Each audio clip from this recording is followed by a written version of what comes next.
Today, we're going to be talking about narrative writing prompts.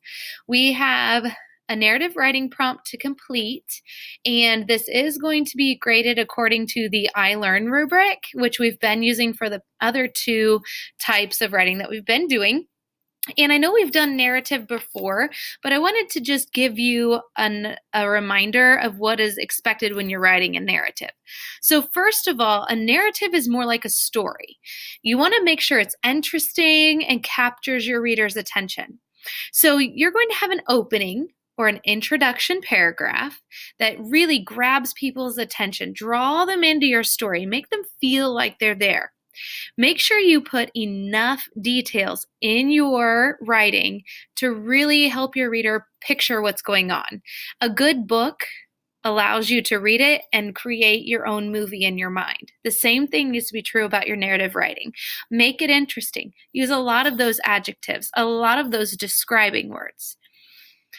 Make sure you have an order of events. You want your story to flow correctly, which means they need to be in order or chronological. If you have things happening, make sure they go in an order that makes sense to your reader. Connect your ideas. If your ideas are all over the place, it's going to be hard to read.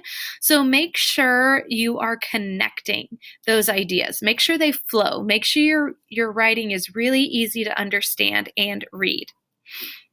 Make it feel like I'm there. I want to feel like I am in your character's shoes. I want to be in the story.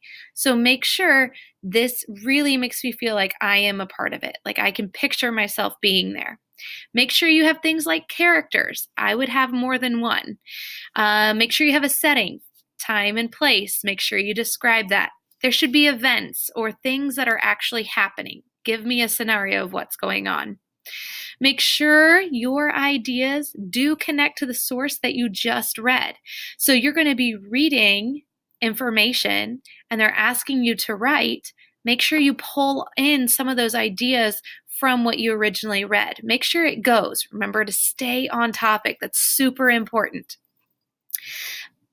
You need to have a conversation between characters, dialogue. Use those quotation marks. They need to be absolutely having a conversation. They need to talk back and forth. One time having one set of quotation marks doesn't work. So make sure you have conversations in there. Also include the 5 senses. You know what those are. We've talked about those. So make sure you draw those in as well. Make sure I can hear what's going on. Or maybe there's a smell you won't be able to picture. Do that as well. So make sure you're getting all of those elements into your narrative writing. Then you're going to wrap up your story. Your conclusion paragraph is just going to wrap your narrative up nice and neat.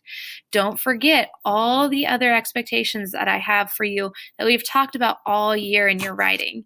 Make this fun, make it creative, but stay on topic. Good luck, and I can't wait to read your writing.